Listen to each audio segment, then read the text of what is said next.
Hi everyone, my name is Jamie Love and this is my friend Madison. Hello. She's one of my very good friends. We met at the yoga studio that we both teach at. We both teach yin yoga and we were working front desk together before and we just hit it off. We started working together and we became the best of coworkers and we became very close friends. And there's a huge age gap between us, but it really solidified the theory or the thing that like age has, it's just a number. Really.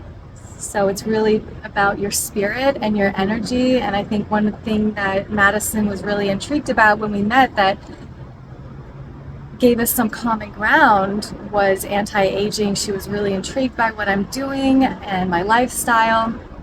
And what else? Oh yeah, the fact that we're both vegan and as Oh yeah, well. we're So both love vegan talking about and you eat mostly raw as well. yes, yeah, and just getting into hearing like your whole journey and seeing it unfold is just amazing. The last couple of months, of just like you glowing and transformed and just like stepping into like that like best version of yourself. And yeah, I guess like my question to you is like, how do you feel like now after a couple of months of starting all of this new creating content and expanding your networking and your brand and It feels like a roller coaster ride, but you have seen me kind of grow. yeah. We grew together, really. But yeah, so it feels really good though because I feel like I'm finally stepping into the woman that I always knew that I was meant to be, and I feel more in alignment with my purpose than I ever had in my entire life. Yeah.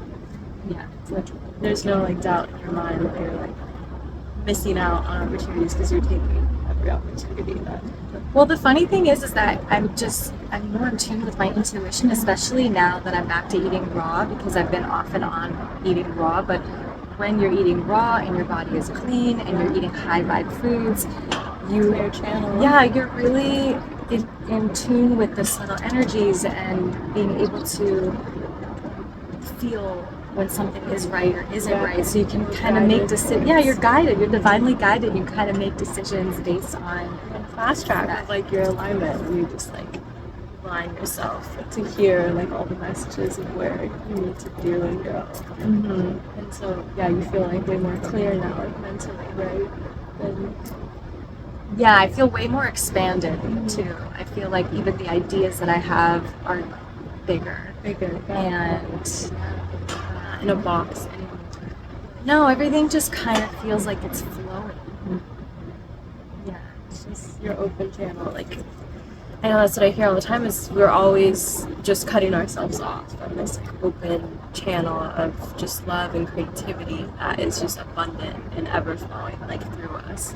And it's some things like food and habits and just thought processes that stop us from feeling that flow that you're talking about. Yeah, the funny thing is that I did a video the other day on self-sabotage. Yeah. And the one thing that I feel like I'm not doing right now is self-sabotaging. At least not as much as I used yes, to. I Like, mean, yeah. yeah, because I feel like it's the ego that wants to self-sabotage. So when you're in alignment with your spirit and your divine life purpose, and you're being guided by something greater than yourself, and you're being led by service, the ego kind of steps back. Can take the back seat. Yeah. That's what I've come to the realization like more recently too is it's not about me, especially with teaching like yoga and yin. Both of us are teaching and we both have days I'm sure before a class and maybe it was a rough day, our energy is off. We still have to like show up and create space for other people. It's not about us, it's of service to others. And as soon as I like go shift that mindset and do things of service to others, yeah, the ego just she shuts up. She's in the back seat. Yeah. It's like no more self-sabotage. You can feel the love that the ego so badly desires to feel. And it feels so good to give too. So good. Yes. It's giving back to yourself. Now, well, I know you are into like really trying. What you're trying to create too. Your brand is the divine feminine, and your username is divine goddess. So, like, can you explain to me a little bit about what you envision for that?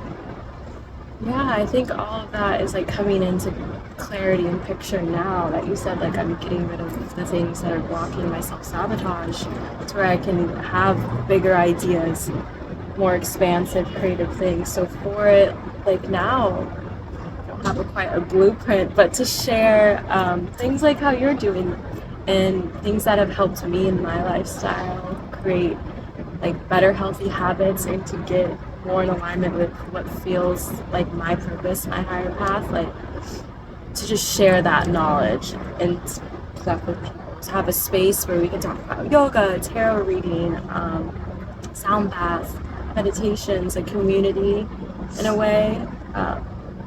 Is this in person or online? Yeah, online, and online is where I want to start because I feel like there's so many people that I want to reach that are just not near. Because I remember before I lived in LA and had all these great yoga places and sound baths and all these things that I can do. Like I lived in a city that didn't really have those opportunities and things. So I know that there's people also out there that are surrounded in a town, maybe lower relational people they don't feel connected to. So I do feel like there are a lot more people in Los Angeles that want to grow and do the inner work. 100%. So it's so great to be around, and but then yeah, so this is a great place to do an in-person also community, like how you've created yours, like in your meetups. So how has that been? She always said she's following in I'm my footsteps. So I'm feeling yeah. yeah, it's like really inspiring to see because I have we have all these dreams, but it's hard to like implement them, and you're just doing it, and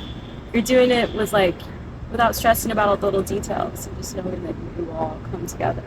Like, It took a long time to get to that point of trust. But there is something magical that happens when you do finally put your faith in God and trust that everything is working out, that things just start aligning for you. Yeah. so it's coming together. Mm-hmm.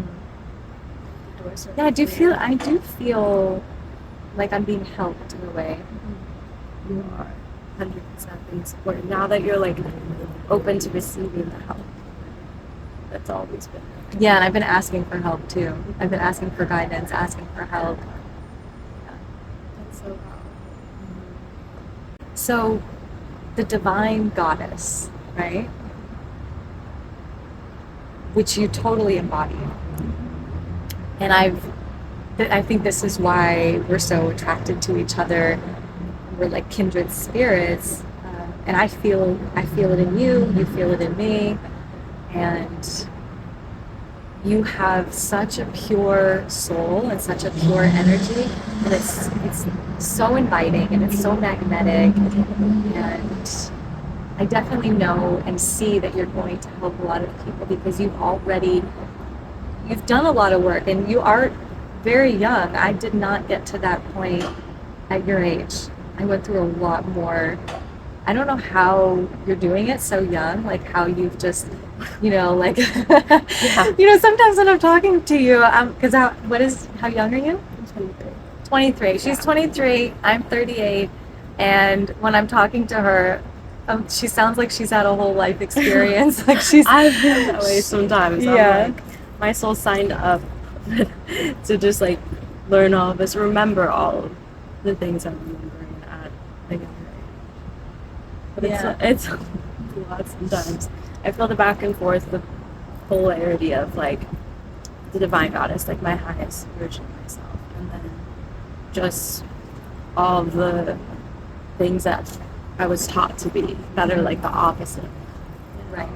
And so the tug and pull of going back. Well, especially and forth. like I was talking about this hyper independent woman. It's very hard to tap into that divine feminine and divine goddess. We're living in a world where women are having to fight for survival. Yeah. Even in Yes. relationships, even in Yeah. while we're in You don't relationships. have the energy Yeah. to give that after that. It's- But I do believe that women were designed to give life for a reason. And I feel like that polarity, especially, it's so hard to hold that polarity right now because everything's kind of backwards in the world right now. Everything's kind of messed up. Just just not like people not standing strong, like men standing very strong in their masculine, women strong in their feminine, and people are trying to balance. I think people are trying to balance too much their masculine and feminine, Yeah. and it's not meant to. Men and women are supposed to be the opposite polarity of each other. Yeah. Yeah, That is true. I think I have been seeing that more of like women being forced, or maybe like as a society we feel like being forced to be more masculine because the men are stepping up to like give that masculine energy. Mm-hmm. So yeah, in relationships. Relationships. Relationships. Relationships, yeah. Yes. Relationships are testing. I think all of them. They're there to like be an exact mirror reflection of things within us that need to be dealt with and seen. So there's so many different types of relationships too. I feel like the underlying emotions of like a roller coasters you feel in relationships is probably the same. Well, okay. This was interesting. So Daniel and I came together for a higher purpose.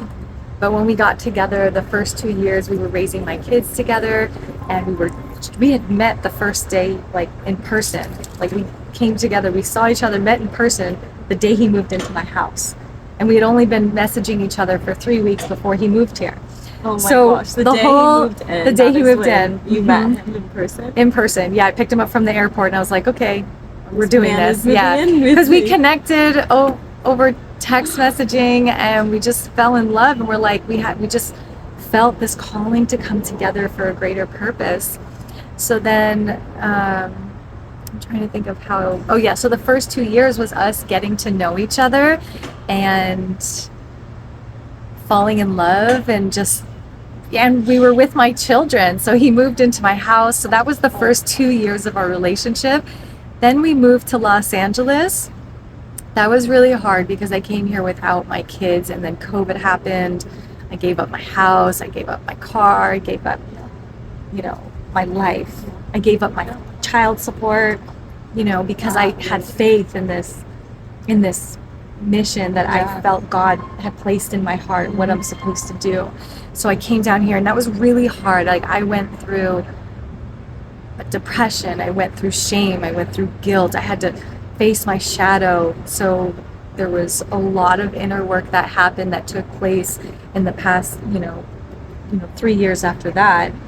And now, after doing all of that work and nurturing our inner child and healing from our traumas and, generational curses, we are finally united in divine love. That divine love that we felt, that spark when we first came together, it's like that's what God was showing us, the potential of our relationship. And then we had to go through a whole bunch of shit, and now we are back in this place, and we're like, wow, this is what we saw in the beginning. We had to go through the turmoil and all the hardships, and now we're at such a beautiful place, and we're finally in alignment, and things are flowing so effortlessly for us to work together. Because the past 5 years before this was really hard. We had the kids, or we were moving, COVID happened, job loss, Daniel broke an arm. It was just nonstop things preventing us from doing what we want to do right now. Did you feel that shift in your relationship when, after you shifted your mindset in yourself? When we both quit our jobs, that's when we finally came back to it. Didn't you do it first? No, he didn't. Yeah. So he and we obviously, things were great. We've had amazing, beautiful moments, but it has not been like this. And it wasn't until both of us said we're letting go of what's holding us back, and we're just going to step into our true power and our true potential, and we're going to have faith, and we're going to trust that we're being taken care of, and we're focusing on service, and we're focusing on our divine life mission, the reason that we came together. Because I did not make all those sacrifices for nothing. I didn't leave my kids, I didn't leave my home, I didn't leave everything for nothing. Like, I was shown what what I'm supposed to do, the person that I'm supposed to be. And I've been holding on to that vision through all the hard moments that I've had over the past 6 years. You know, I'm getting there. I'm not. I'm not there, but I'm getting there. I'm getting there. You're her. You're here. But it does feel good after doing all that work. You know, like you do have to. You do have to do the work. It's a work in a relationship, Yeah. and I like how you said like that potential, that like divine spark of what you felt in the beginning of like you two were brought together for a higher purpose, like beyond both of them. That's like exactly how I feel right now in my relationship, and I see glimpses of moments where it's our highest selves interacting. Oh yeah. And it's the Yeah. best. And then there's moments where it's our ego. It's our just because you shadow have, yes, because you still, like, you still, interacting, and we're getting through. yeah. I was watching a talk These this moments. morning on the unhealed parts of yourself. You have to lean into those. Mhm. So when you find those unhealed parts of yourself and you're not in alignment with that vision, go into that. You have Lean to into that. lean into it and like Yeah. dive into it. That's what I think this relationship's been very tested in such a like beautiful way, and like I can't just suppress my emotions and how I feel and go hide alone. I don't know, this is mine too. Yeah. Okay. But I can't just go hide and run away. Like I have another person, partner who has another perspective and emotions, and I have to talk and communicate, and it's making me like go and introspect myself on how I'm feeling emotionally, the emotional triggers I have within me that like are causing things to come up, and how I'm like reacting to it too. Like I'm catching myself in moments of Well, that's good that you have that self-awareness. I'm very grateful, because otherwise I'd just be like going crazy. It'd be both of us. I our never had that shadows awareness. I'm going telling you, I crazy, never, yelling at each other. I never had your awareness when I was your age. And my daughter, like, I don't know how to explain how generations are getting smarter, more aware. Because my daughter, like, when I was her age, she talks about relationships, because she's had, you know, Yeah. little boyfriends Yes. in middle school and things like that. But the way she talks about relationships is if she's like a therapist. Yeah. And I'm like, where do you even understand this wording about, you know, she talks about boundaries and triggers, and I'm like, What are you about that at I'm like, that age? yeah. I wasn't thinking about that age, but I, like I said, I do think that. But I'm there just is saying that an you, awakening. The great Yeah. awakening is all these old souls are being birthed. well, we don't know because we're only in LA. I Yeah. don't know what it's like. Like you said, there are other parts of the world that are lower consciousness. So is it just happening in Los Angeles? Like, where is it just the United States? Is it all over? Like, are people Yeah. waking up everywhere? I think it's everywhere the new souls being brought into this earth. Oh, the new souls. Like the new, or maybe the old souls being birthed into the new, like, humans of the earth. Like, the babies, like, everyday babies. Like, you know, they have the thing, COVID babies and stuff like that. Like, they're crazy. Or, like, they're really smart or something. It's like Oh, these, is they saying that? yeah, like, there's all this stuff. But I think, this is what Dolores Canyon was saying, that, like, there was a Okay. calling from, Okay. you know, the ethers, and where Earth was in trouble. So we needed the best, oldest, wisest souls to come down to Earth and reincarnate at a time where the consciousness is ready to rise, so that we can rise the consciousness and the vibration of the planet.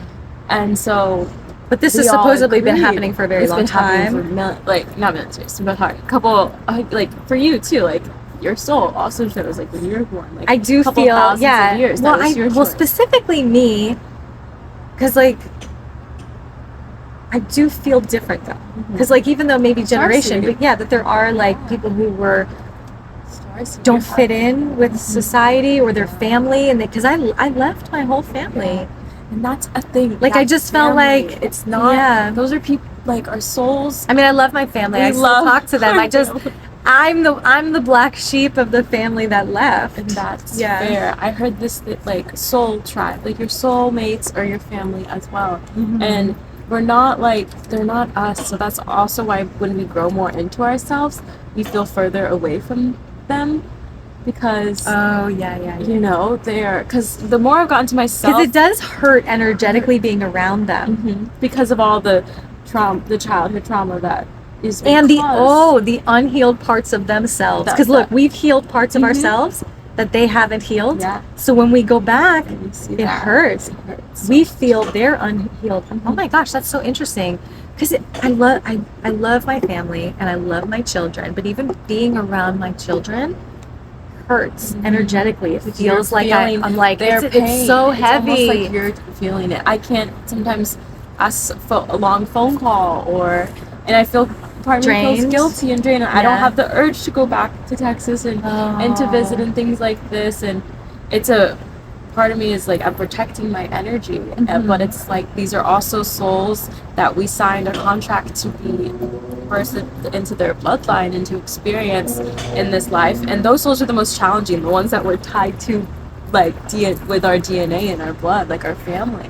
These are souls that are supposed to be ones that we wouldn't be friends with if we weren't like family. These are supposed to be the most That's what testing. my son says that to me. Like it's literally like I wouldn't be friends with you if we weren't related. My son says that, And he's like, he tells me like if I wasn't his son, I wouldn't, or we wouldn't have Would we ever talk? But he's kind of right. It's so true. So it's like you wouldn't But have that doesn't connection. mean, like we shouldn't talk. Like, No, like you're that's my not what son. Oh my Yes. gosh. But in that way, it's a challenging way for like your soul. Because the same thing with relationships, our families are also meant to Test us and show parts us of things. ourselves. But I also feel that we would not have been born into them if we weren't meant to heal something with them. That's literally the whole point of it. That's it's like the point of karma, right? Where we wouldn't, are without our pain, without our trauma. It's like that's where our power lies, is taking that and healing and running with it. And we did it if we had a perfect family and life, and we'd be boring. Like nothing. There'd be no substance. There'd be no spice. There would be nothing. No We friction. needed, no friction. We needed that Friction and balance. Because even the toxicity of the relationships of, I want to say, more of the women in my family, of the wounded feminine, woman, and that lies deep within us as well. It's like not even lies. We hold them. That's another thing too, is somebody was telling me about ancestors and how our ancestors are still around. Oh, they're still here. And that we have to heal with them. Then, have you heard of the Ho'oponopono prayer? Yes. When I was listening to the original Ho'oponopono prayer, sorry. the original though, the woman she gives a little blurb in the beginning. She talks about the ancestors. And as she's doing the Ho'oponopono prayer, she's saying to all the ancestors, blah, blah, blah, blah, blah, and then she does the prayer. But I think, and that's what I've been doing recently, is doing the Ho'oponopono prayer and speaking to my ancestors. That's amazing. Wait, tell them what the Ho'oponopono prayer is. Okay, I'm not an expert on it. The Ho'oponopono prayer is a Hawaiian ancient, I don't know if it's ancient, maybe it's ancient, prayer. And it's, the original saying goes, I'm sorry, please forgive me, I love you, I am grateful. And you say that to all the things in your life, to all the people who it appears that are hurting me, to my ancestors, to the earth, the way we treated the earth, the way we are currently treating the earth. Like, we're doing this for everybody. We are trying to absolve all the karma that we've collected as a collective. For ourselves, our ancestors, our family, the relationships. Apparently, there was this prison guard. He would look through the prison guard, the inmates' files every night, and he would look at their picture, and he would say the Ho'oponopono prayer, and then he would go on to the next one. He would go on to the next one, and actually, I don't even think he had a picture. He would just see their file with their name. Wow. And I think a few months after that, like a ton of them got out on good behavior, or they transferred to like a better facility or something like that. And it was supposed to be a really bad prison facility, like with a lot of violent criminals. It changes like a difference. Like our intention and our thoughts are so powerful. Like people don't realize this. Sometimes I forget like the simplicity of just focusing your focus and you're like directing your love and good energy towards something or someone is so powerful. Like you can easily send someone loving energy or blessings from like afar and to back to yourself, and it changes the way that the world's working around you. It's not immediately. You're not going to see an immediate reaction. That's why people don't do it. They don't do energy work or intuit or do these little things that have We are all connected. the biggest shifts because we're all like connected. And the smallest thing of just focusing on breathing into certain energy centers of your body is like that. Then it starts working. It's like then you tap into your power. It's so true. You tap into Even the just power that's right just here imagining around you. your energy center Just can picturing clear it. Just picturing in it your can clear eyes it. mind, which Yeah. so many people don't do or don't know how to do or feel like it's not worth doing. Right. And that's they why I don't like see the eating. impact. That's why I like eating raw, because you are more in tune with those subtle energies. You can Yes, feel that's them in such your a body. subtle- You can feel your chakras opening You and closing. operate You at can such a different like frequency in the world when you feel everything. Yeah. You're not just at what you can see, hear. It's like not your five senses anymore. It's beyond that. It's like your emotional senses. You can feel your subtle differences of your gut and your mind, and where your ego is coming in, where your higher self is. It's a little speaking. overwhelming at times. Sometimes it's like there's so many people going on in this It's so- production yeah. up here, but Back to the Ho'oponopono prayer. I have been doing it with my children and my ex and his wife and my family and with Daniel, yeah, because I've been doing a lot of work to heal with, and that could also be a reason why things are going really great well with you, with me and Daniel, because we've been doing it together as well. We've been every day, we look into each other's eyes and we say the prayer. And So I don't know, I think it's dissolving something, but this this is a really amazing experience. I had left my kids' house, who live with my ex-husband and their stepmom, and I go visit them and I go to the house and everything. I left one day, this was a couple weeks ago, and I had a really bad experience. It was just, the energy wasn't good. My daughter and I think we're fighting, and yeah. you know, my son, we didn't even speak to each other, and it just like the Bad. energy felt Closed weird. off. Like the Heart was whole closed thing off. felt Everyone's weird. heart was closed. The whole thing felt weird. Oh. So then I've been doing the Ho'oponopono prayer, right? But after I left that day, I was in the car and I put on music and I started to cry. My heart started to open up and I was just really feeling. And I started saying the prayer over and over and over again until I felt the energy of every single phrase. So when I was saying, like, please forgive me, I really felt, what is it? Forgive me, Not like remorse, but It's almost like a heartache. Like yeah, kind of like please forgive me. release, And then like when I would say guilt like or I'm in a way. sorry, like it I'm really sorry. was like like I'm I was sorry. And I think you just have to you keep have to repeating doing it so you yeah. feel the emotion. I just did this the other day, and I was like, you don't feel it right away, right when you're saying it. You're just saying words. Even the Then I'm when you're grateful, like, even thank you, like thank you wow. so much, And right? you start crying. So I started doing this over and over again. No joke. Okay. Now they say that this prayer is supposed to dissolve karma, like relieve karma between you and other people. Not joking. It started like almost like if I was on ayahuasca and you know how they throw up, but it's really energy coming out. Yeah. I was dry heaving. I was like this, and I was like, I love you. I'm sorry. And I was coming out, and then it was to the point where it was so intense that I was like, was screaming it, but I wasn't even doing it. I wasn't. It became so. I just got chills. Whoa!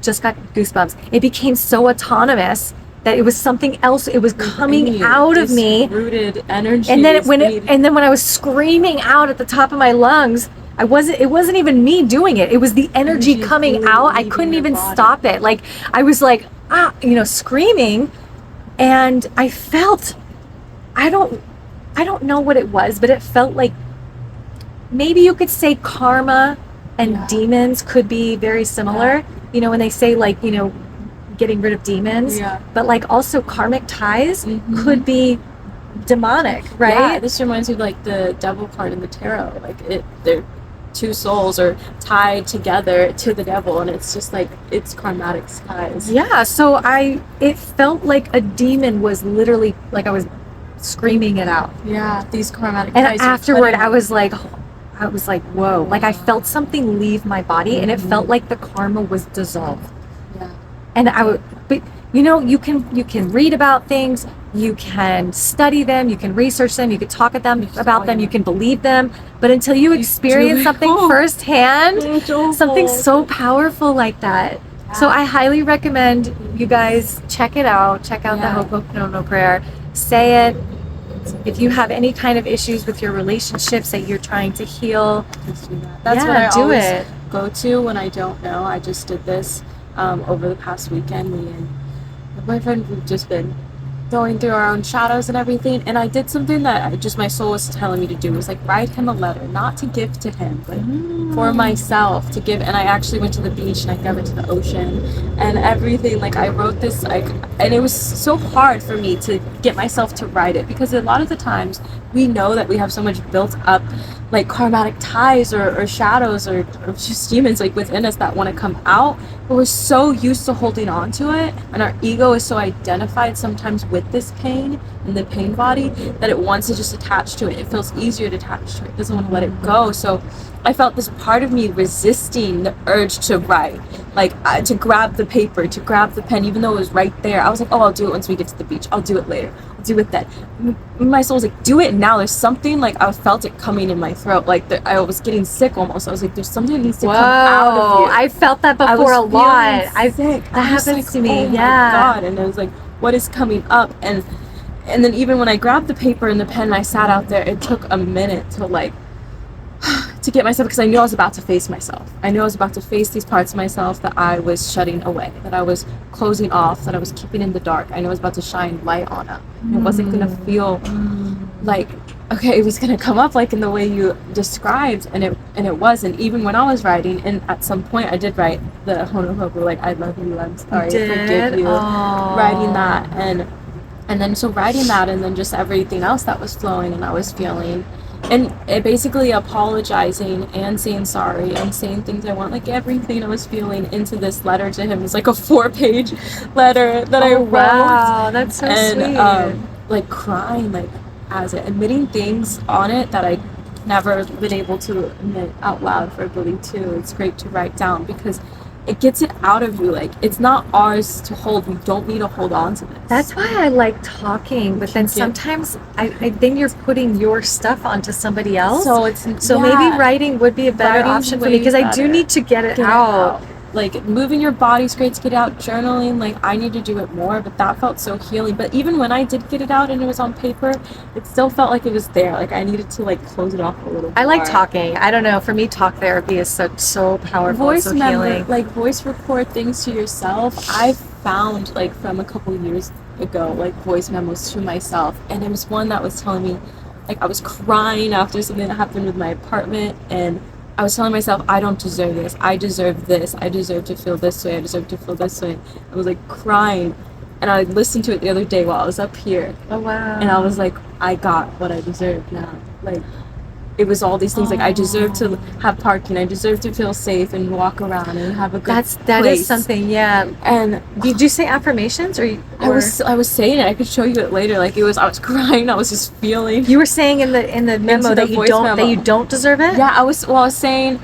At first, I was like, I don't deserve this. And then I went into affirmations. Oh, you don't deserve the situation that you were in. You wanted more, and you were saying, I deserve more. And then I kept saying what I deserve. I deserve to feel safe, and I deserve to feel that. Because it is about how you affirm. Like, instead of saying, I don't deserve this, I was trying to redirect it to what I do deserve. Like, instead of feeling I don't deserve to feel so unsafe, I do deserve to feel safe when I walk around. I do deserve to have a place to park and have nice things. And the power of the words I deserve is so amazing, because I have a whole list of I have a whole document of affirmations.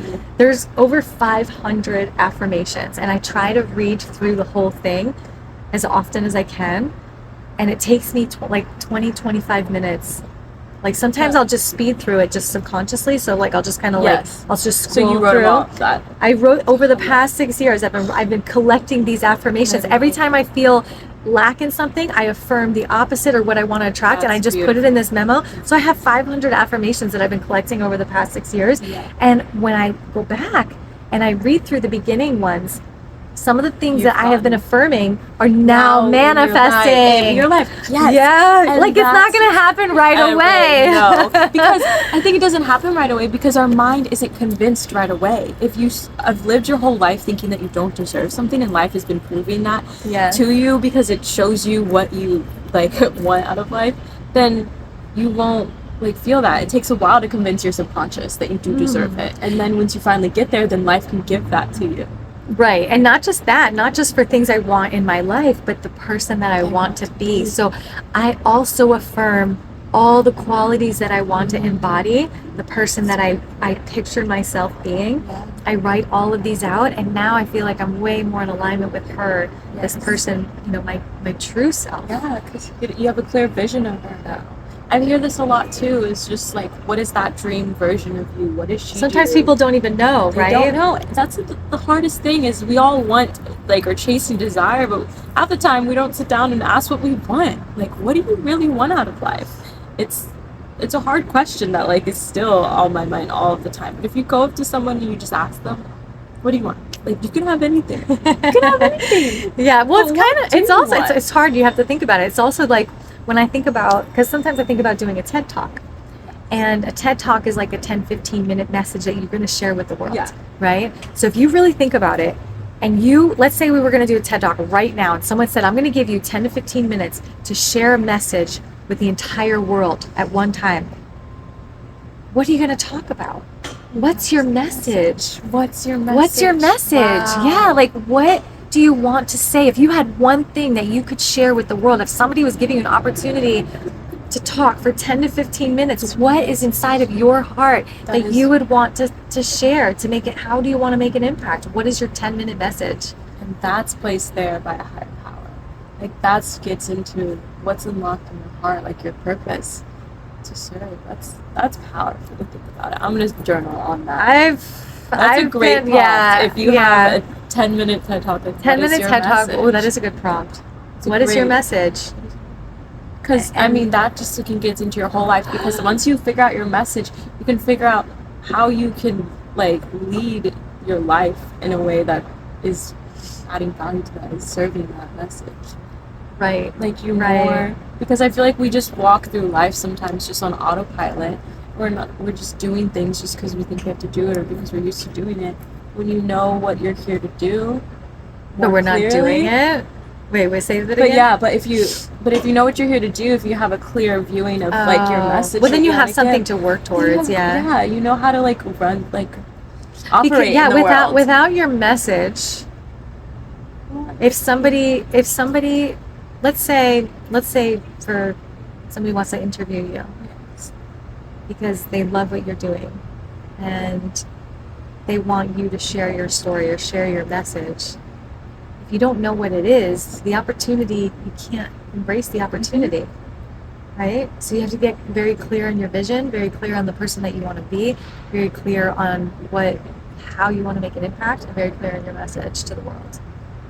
Which is not easy to do. People pay coaches thousands and thousands of dollars just to help them narrow down their message. Yeah, because I mean, to be able to think so beyond yourself, you have to get rid of the other gunk. Here's the thing though, I don't necessarily think when you are in divine alignment and you are being guided, I don't think it's something that you have to think about. I think it is, well, not even that. I think it's just something that just evolves naturally. Once you start aligning with your purpose, right? It almost, the message builds itself. It creates itself. The message is revealed to you, right? That is so true. Maybe, I don't know. I'm still looking for my exact message. Yeah, because I'm like you're doing. It's like the message gets clearer almost. It's like the vision will get clearer and more phone. And that is how you know you're on the right path. Right? Yes. Yeah. When everything becomes more clear, it starts making sense. Okay, I wasn't gonna let her have all the good lighting, so we switched for a second. They're like so. And now we have a shadow of the ring light in here. But thank you for joining us on this beautiful, warm end of summer day. It's actually we're in fall right now. Winter almost. Winter, yeah. So thank you. See you guys later. Oh, Divine Goddess? Yes, at Divine Goddess. At Divine Goddess on Instagram, Instagram so and Ageless Beauty 143. Yes. Bye. Mwah.